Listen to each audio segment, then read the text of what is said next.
Hello people, it's the Radical Man here, and yes, I'm back in my apartment in Riverhead, New York. I'm going to have to put this on pause for a moment. Okay, I am resuming this video, and I'm going to let you guys know something. There's going to the assassination of Charlie Kirk is going to be sparking, if it hasn't sparked already, very much interest in people that say that they want to preach. They're going to become a pastor. And I'm not going to lie to you, that has occurred to me also. And I'm going to let you know why. I don't know if you remember. I'm going to show you my clergy card that I got from World Christianship Ministries. Do you guys remember this? If you remember this, then you will know that I am indeed a pastor. They did ordain me. They did ordain me. And they asked, some people asked, why do you want to be a pastor? And I said, I love this book. I love reading this book. I live this book. It is the best book in the entire world. The entire globe. Okay. Now I'm going to let you guys know something about Charlie Kirk's assassination and why I feel that that this incident, it not only has sparked interest around the world, but people, even like myself, feel the need and the call to step up and to do something about the faith. Now, this is what I may have to do. Well, I shouldn't really say if, but when I go back to church, my church really right now is Church of the Harvest over here in Riverhead, and I'm going to have to talk to my pastor, let him know exactly the reason why I feel now is the time to get back to the church. And I have to do that. And I'm not saying that I have to do that for Charlie Kirk's benefit. It's not really for his benefit, but it is. But it is for the time that I know that I have to do something, because people have asked me, well, you know, I hear you like to preach, then why don't you get ordained? And I said, well, I am ordained. I just didn't get ordained the traditional way by the church. I don't even think there's a church around that's actually going to take the time to ordain me. You know, I really do. I want to preach now, but I can't. Hold on a second, I'm going to pause this again. Okay, I'm resuming this video again, and I'm just going to let you know why I feel that that the incident with Charlie Kirk is going to spread worldwide ambitions. It has already sparked interest, very much so.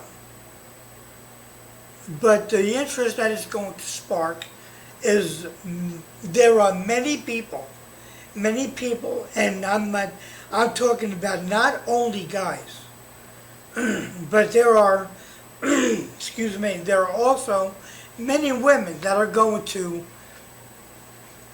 go and become they're going to be, they're going to want to,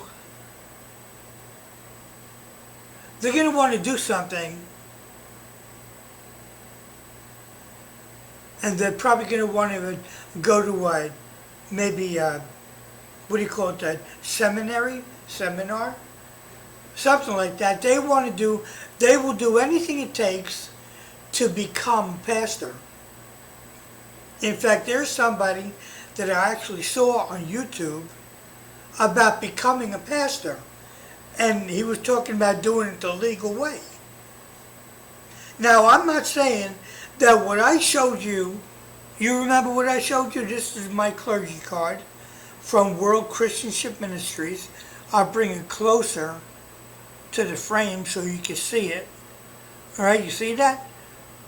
It says Pastor Vincent Ferrigno, and the name of the website that actually ordained me. But I did that. I was ordained in on December 11th, 2012. Now, many people will make decisions to want to become a pastor because of Charlie Kirk's assassination. Many. And what that really has done to me, and you know that Charlie Kirk was he really influenced many young people from universities, many, and that's a good thing. In fact, that's a great thing. I have to once again pause this video.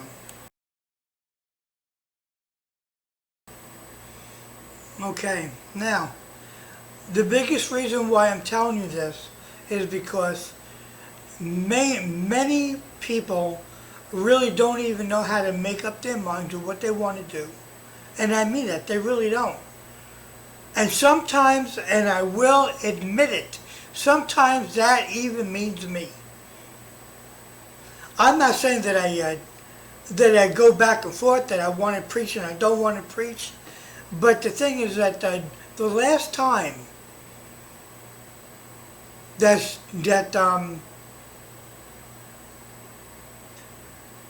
last time that I made mention that I wanted to follow in the footsteps of somebody that I knew, oh goodness sakes, I'm going to have to pause this again. Okay, so what I'm saying is that sometimes you take a look at what goes around you, and maybe it just might even wake you up to know what you need to do or what has to be done. The main reason why I haven't, now this is really going to sound foolish, and it might even sound selfish. Some people ask me, why don't you pastor a church? And this is the excuse that I have actually used.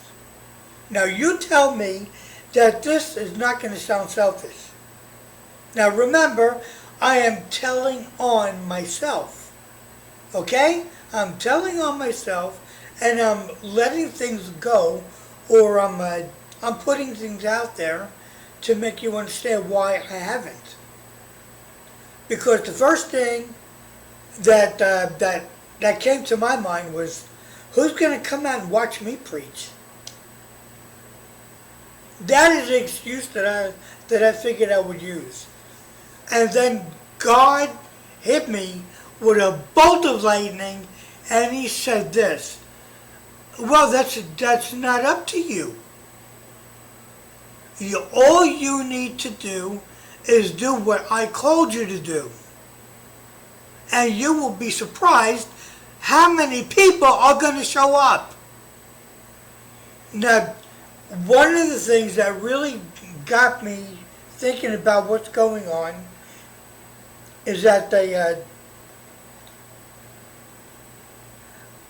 what I have to first do is talk to my pastor and let him know what I'm planning on doing. Now, it can very well be done. It can very well happen that maybe the first time that I preach a sermon is going to be at the church. You know, Church of the Harvest. It might be. I'm not saying guarantee will be. I'm just saying maybe it will be. Maybe it will be. But I also, there's I don't know if you remember this because I have a guitar with me here that I really do want to play, and I want to play with a Christian band. And some people may even ask me, does that mean that you're not going to play secular music? I said, no, in fact, I'll tell you what. One of my favorite secular songs was done by Paul McCartney and Wings. I don't know if you're going to guess off the top of your head which I'm talking about, but I'll let you know what is one of my favorite secular songs. Notice I did say Paul McCartney, so maybe you could think about the song that I'm talking about. I'll give you a couple of moments to ponder that in your mind. What song could he be talking about? I mean, Paul McCartney said he's done a lot of songs. Yeah, very true, he has. But one of my favorites, Silly Love Songs. And I'll tell you why. Because I really love the bass guitar in the song. Love it. It's great. That's right, it's great. Now, anyway, I'm looking at something on the TV, and I was looking at the Waltons, and somebody stood up and started getting loud. Now, anyway, that really don't make a difference. But what I'm saying is that if people are going to want to preach because of what happened to Charlie Kirk, it can very well happen that they want to do that for that reason. But I hear people, so like last night I was listening to Speaker Mike Johnson, and he's saying that we have to continue his legacy of his spiritual viewpoints. And the first thing that came to my mind is, what are you talking about? We're not going to continue his viewpoints. What we're going to do is continue God's viewpoints. And yes, I will say that God's viewpoints happen to have been Charlie Kirk's. And why? Because he kept on saying that he wants to be remembered for his strong faith. But he did keep on mentioning that he was and is a Christian. He always says, well, you know, God saved me through Jesus Christ, and I'm grateful. And I'm letting people know that's why I'm doing what I'm doing, because of the grace of God. Nobody could have done what they're doing without Jesus. Nobody. Okay. Now, but I'm going to tell you this. No one in the Bible really puts themselves out there because if you really think about what's going on with others and how they work out their salvation, that's what the Bible says. Work out your own salvation with fear and trembling. Now I ask people, are you working your salvation out with fear and trembling? I hear a lot of secular stuff coming out of you. A lot. And what I mean by a lot is I hear people saying the P word, and I hear them saying the S word, and even the SOB word, or the SB word. And even somebody, when I watch Steve Bannon, he's the first one that's going to say the full word of SB. Full word. And every time he says that, I'm looking in the background to where his desk is, and I see, what do I see? I see the Sacred Heart. And people say, oh, you mean the Sacred Heart of Jesus? And there's a, well, you know, you could say it's the Sacred Heart of Jesus, but when you see his hand and it's going like this, you will see right there the nails, the nail prints. And that's good because he did get crucified in the hands. The nails went through the hands. Yes, they did. Now, if people are going to look at the Sacred Heart because they tell you that they are Catholic, and then they say that they are Christian, you're going to ask them, because I asked them, which one is it? Are you Catholic or are you Christian? And they said, well, isn't that the same thing? I said, no, not by far it isn't. Not by far. And they said, what are you talking about? And I said, well, I am going to take you to a spot right in here, and I'm going to let you know what God says in the Gospel of John. And I want people to really think hard about what I am going to share with you. I'm going in to the book of John. I believe it should be, oh, there it is. It is in chapter 1, verse 14. Think about this and think hard about what I'm going to say. Think hard about what the Word is going to say. Verse 14. And the Word was made flesh and dwelled among us, and we beheld his glory, the glory as of the only begotten Son of the Father, full of grace and truth. Did you hear that? Verse 15. Verse 15. John bare witness of him and cried, saying, This was he of whom I spake. He that cometh after me is preferred before me, for he was before me. Verse 16. And his fullness have all we received, and grace for grace. Verse 17. For the law was given by Moses, but grace and truth came by Jesus Christ. Verse 17. For the, all right, I read that. Verse 18. No man cometh, I'm going to read that again because I almost messed it up. Verse 18, no man has seen God at any time. The only begotten Son, which is in the bosom of the Father, he hath declared him. Verse 19, and this is the record of John, which the Jews sent,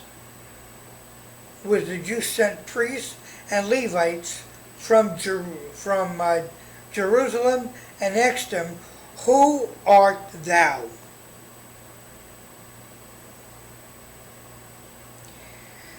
Okay, I think that there was something I didn't.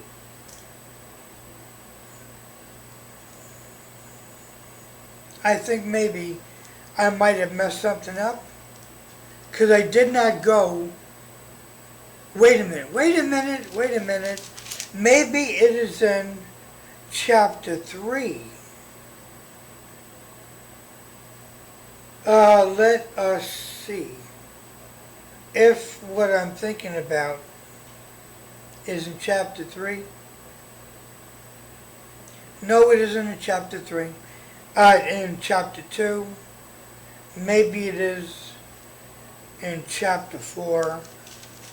But I knew that it has to be in God. It has to be in John. What I'm talking about. No, this somewhere, someplace I missed it. I don't know where I missed it, but someplace I did. It's supposed to be in there.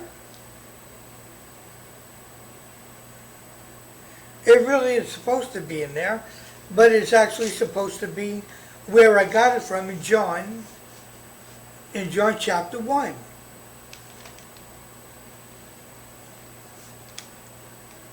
And it doesn't make sense at the moment that I can't find it. I don't know why I can't find it, but it was right there. It was right there.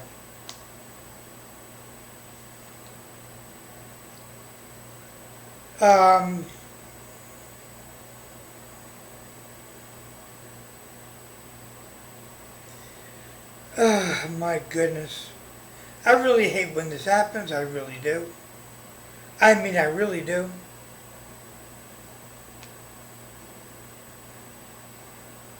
Anyway, well, I tell you what,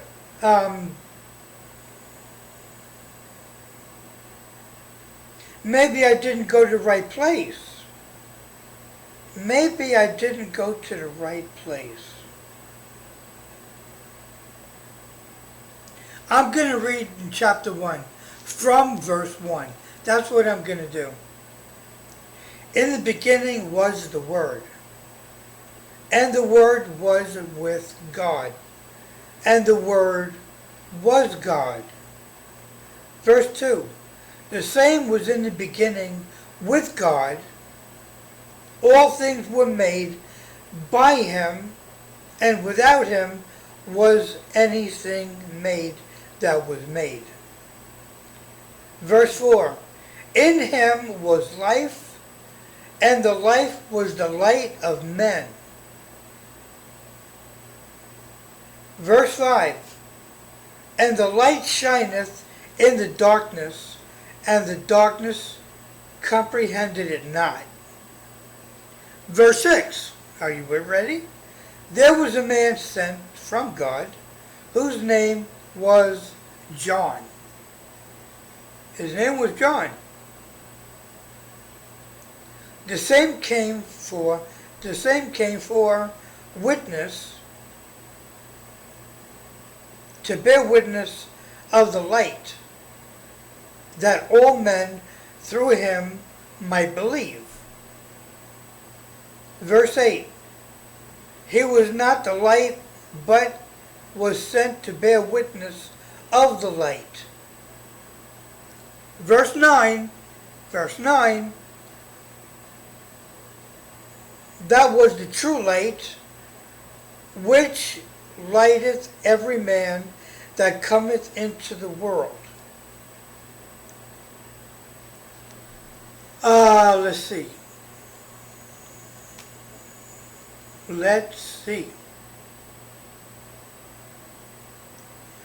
Verse 10, he was in the world, and the world was made by him, and the world knew him not. Did you get that? And the world knew him not. Verse 11, he came unto his own, and his own received him not.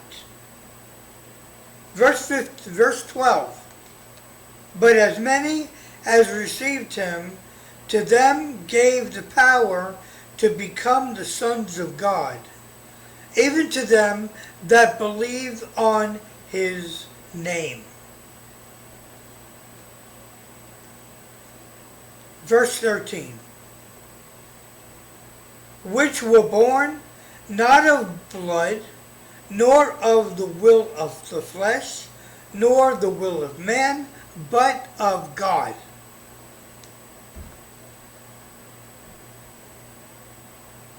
And this is really everybody's favorite when you read the book of John.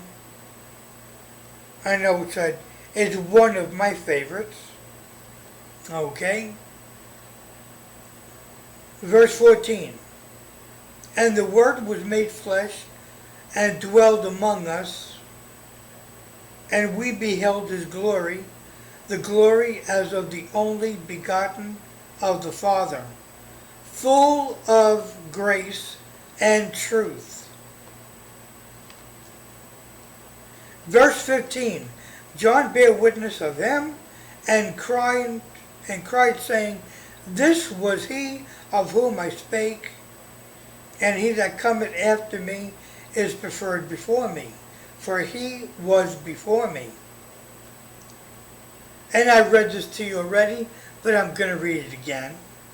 Yes, I am.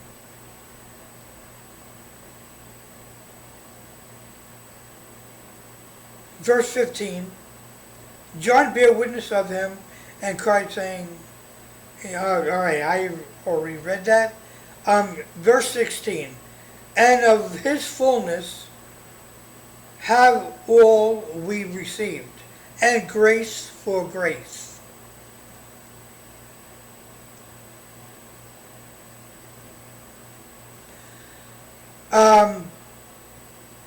I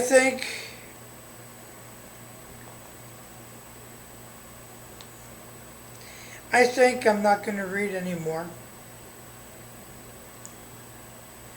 because I really did read what was supposed to be read.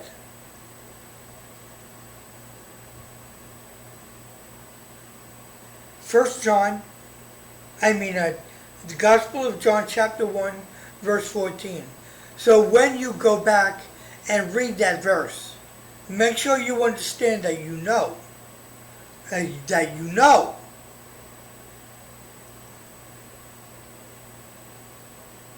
that God and Christ are the very same. Did you hear that? Make sure you know this, because it's a fact. It is a fact.